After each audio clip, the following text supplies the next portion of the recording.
call somebody out. Joe, I want to call out your buddy, Elon Musk. Where's my wife? Hey guys, welcome to the video. Thanks for tuning in. I hope you guys enjoyed that intro. I know I did. So yeah, getting right into it. I'm sure you guys can kind of gauge what this video is going to be about. So it is what the title says. I will be sharing how I made my first 100 grand, 100,000 on a large, however you want to say it.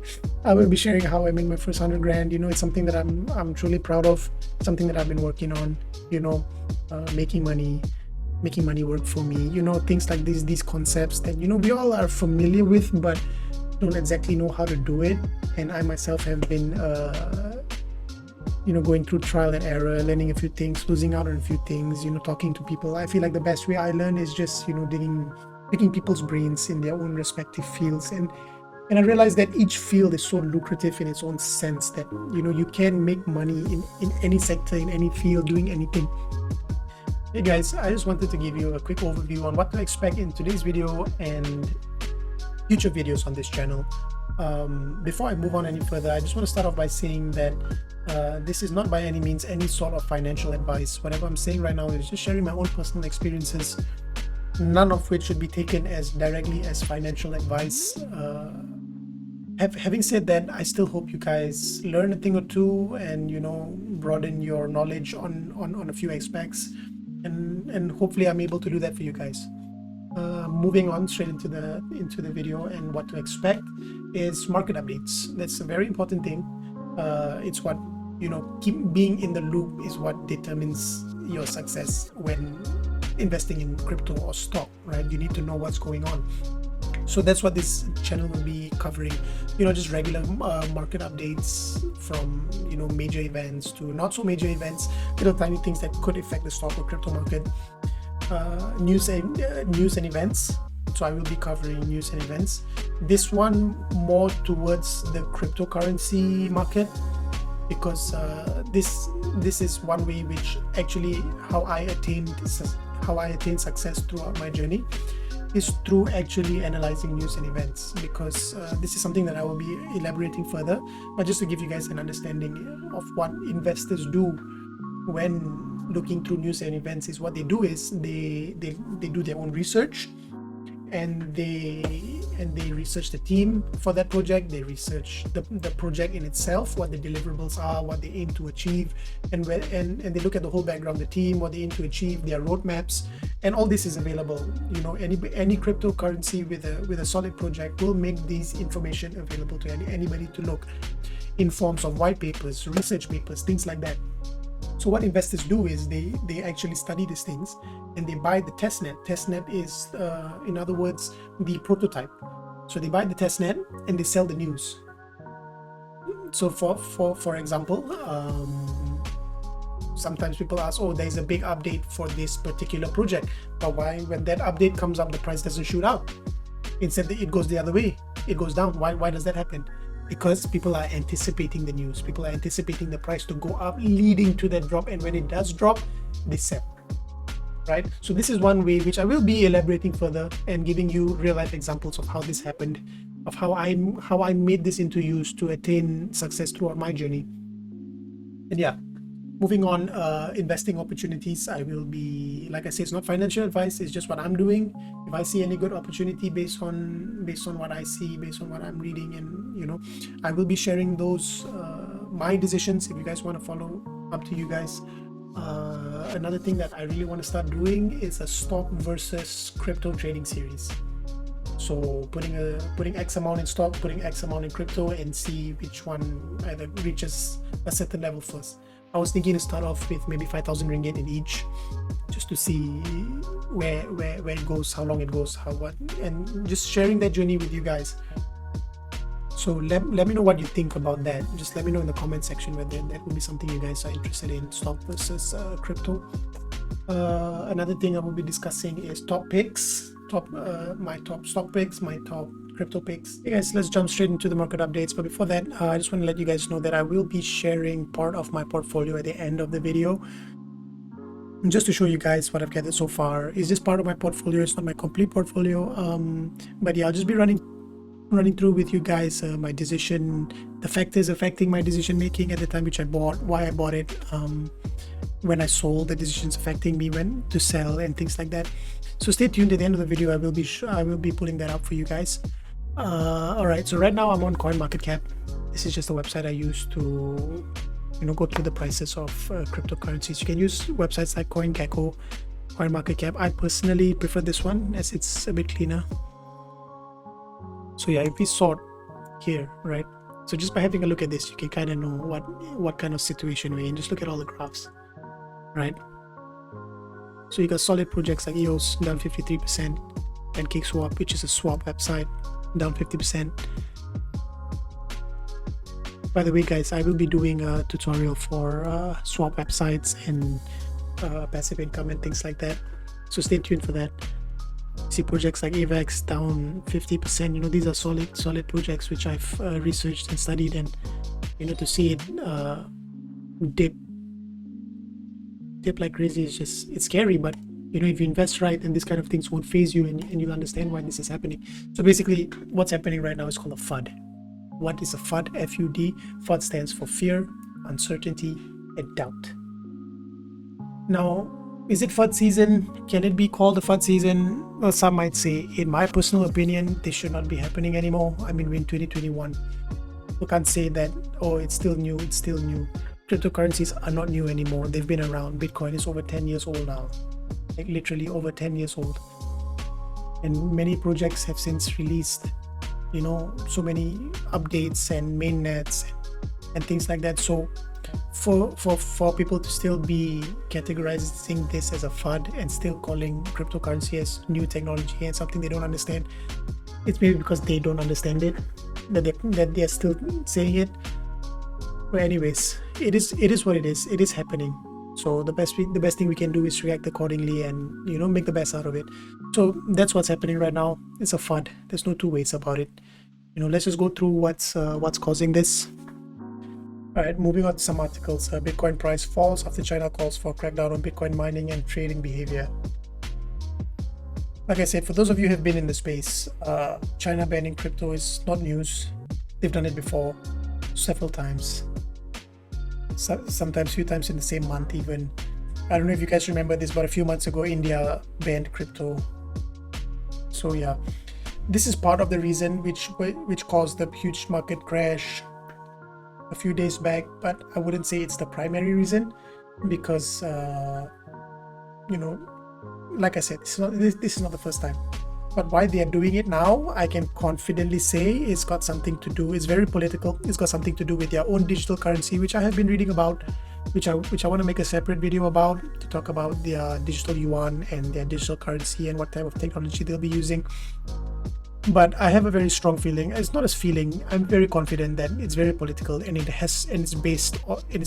got something to do with their digital yuan, which is why they are banning it once again. Great job, China. Great job. I'm coming across this article as well from the Economic Times, how a digital yuan threatens to imperil Bitcoin's biggest markets. We just read quickly here. Once a digital yuan is introduced, that is going to be one of the biggest risks in crypto. Gillespie, who previously worked in cryptocurrency markets for Goldman Sachs Group, said in an interview, panic selling is possible if the new rules end up sucking up liquidity from trading platforms for digital coins. It's a good read. Just going through the article, they go on to talk about whether how that it's also big competition for the digital yuan. Billions of dollars go through Tether, and liquidity could be a problem. Liquidity shock could be a problem if too many people panic sell. But I personally don't think that would be a problem straight away. As I said, China has banned Bitcoin before. And then we see another article here, Hong Kong regulators set to ban retail Bitcoin trading. So yeah, basically it is what the title says. Hong Kong cracking down. We've got Hong Kong cracking down on it. We've got India cracking down on it. We've got China banning it. It's just a whole lot of countries not wanting to adopt a decentralized financial system, basically. And you can't blame them. It is scary, but just simply banning it and not willing to understand it is taking a step in the wrong direction, in my opinion. rather than trying to understand it and implement it, and using blockchain technology for so many things. Previously in the last election, we had talks about using blockchain technology for voting even, and how we can create full transparency. But these are things that our politicians, that our world leaders are just not willing to adapt just yet. Why? Is it because it's bad, or is it because they're scared and they don't understand it? So yeah. And for those of you wondering why that video intro, you're about to find out. So we can see on May the 11th, Elon tweeted, "Do you want Tesla to accept Doge? Yes or no?" Okay, before that, why the world's wealthiest man chose a coin with no utility, a meme coin, basically a coin with no direction to pump, I will never understand. Maybe he did it as a meme, maybe he did it as a joke, or was he serious about it? We will never be too sure, but this wasn't the smartest thing to do, in my opinion. But at the end of the day, it's giving cryptocurrencies good exposure, which in return pumps up all the other coins. So it is what it is, right? So, and then he releases this on May the 13th, right? Tesla has suspended vehicle purchases using Bitcoin. We are concerned about rapidly increasing use of fossil fuels for Bitcoin mining and transactions, especially coal, which is the worst emissions of any fuel. Cryptocurrency is a good idea on many levels, and we believe it has a promising future, but this cannot come at a great cost to the environment. Now, as I mentioned previously, Bitcoin is almost 10 years old. Now, Bitcoin uses a proof of work protocol to facilitate its transactions. What does that mean? It uses your personal rig, it uses everybody's personal rigs or whatever rig they build, using their computing power to facilitate transactions on that blockchain. Now, for those of you who don't know cryptocurrency, this might sound confusing, right? But with anybody who's been involved in this is not new news. This is not big news. This has been going on for some time. Everybody knows about power wastage in Bitcoin. Is it new? No. Is it news? No. But for him to say something and go back on his word, it just doesn't make sense to me. And treating it as though he figured out something new. Hey guys, look, actually Bitcoin uses up a lot of energy. No shit. Everybody knew that. So you're just going back on your word, using a lame excuse to go back on your word. So, and then he tries to justify it, and then he goes on by saying Tesla has diamond hands. I don't know. He did it to protect himself, to prove that it's not a pump and dump, but we can't be too sure, right? All I know is that we just need to be careful with what this guy says and tweets, and just be informed, because at first I was kind of excited, the world's wealthiest man entering this space and giving it a good name and mass adoption and helping it to grow in a certain way. But by doing things like this, it's just, I don't know, it just, for me, it just doesn't seem right. Anyway, moving on. Hey guys, as I mentioned at the starting of the video, I was gonna pull up a piece of my portfolio just to show you guys the balance and my buying decisions and the factors affecting that buying decisions at that time. So yeah, so basically what you guys see over here is a hardware wallet. A hardware wallet is basically a wallet you download on any piece of hardware, whether it's your Mac system or your Windows system or your Android device or your Apple device. So it's a wallet you download on a piece of hardware, and you can access it with a password, a code phrase, and things like that. So it's fully secured, as long as you don't lose your password. And yeah, you get to keep your funds on your hardware. So kind of like a wallet which you carry around in your hardware, right? So this is where I primarily keep most of my funds, just to be safe, because you never know what will happen with some of these exchanges.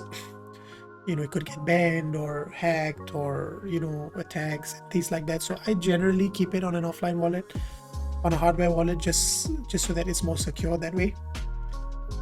Anyway, yeah, I'm just gonna go through the wallet and show you guys some of the purchases I made. Hey guys, just very quickly going through my hardware wallet, just to kind of give you guys a picture of what was going through my mind when I did it, and just to share with you guys this journey of mine. So if you guys can see here, on the 30th of March 2018, so this is the first time I had purchased any sort of cryptocurrency, right? So what was going through my mind when this happened was I had found out that some friends of mine made a lot of money with cryptocurrencies, right? So I was like, hey, why not? Let's just jump on the bandwagon. Let's just throw some money in and hope to get some quick cash out of it. So that's exactly what I did. Bought my first chunk of Cardano ADA and in hopes to get something back like within the next week or the next month. And what happened to me was funny because the price had depreciated 50 to 60% overnight as soon as I bought it. And obviously that would shock anybody, right? So I was pretty shocked. So instead of getting FUD, fear, doubt, uncertainty, instead of FUDing, instead of getting scared, I thought, listen, I'm already invested in it, might as well learn about it. And back then I was studying, I was a IT major, so I was like, why not? Let's just study about cryptocurrencies. So I did a little bit more research, about the prices. I woke up every day, started checking CoinMarketCap, and I started reading about it, started watching lectures on it and videos, and just reading the research papers just to get a better understanding of what exactly it was. So I went back to the drawing boards, right? What is Bitcoin? What is cryptocurrency? So I learned all that from scratch, and then it came to what is Cardano and what problem are they trying to solve. And the more I got into it, the more I read about it, the more interested I got, and the more money I invested in it. And that's when it changed for me. Instead of putting money to make money, I was investing in something that I was passionate about. And for me, that makes all the difference in investing, So yeah, the difference between the Byron wallet and the updated Shelly wallet is that you can actually stake your ADA for passive income. And I'll actually be going through that in another video on how I make passive income with my cryptocurrencies. I'm looking forward to make that video. I hope you guys tune in to catch that.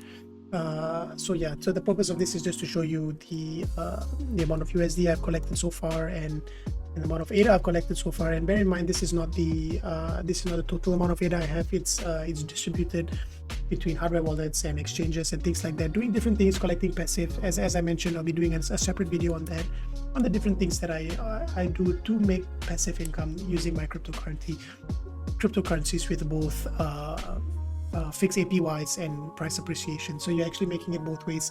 I'll go through that in another video, but I just wanted to show you guys this.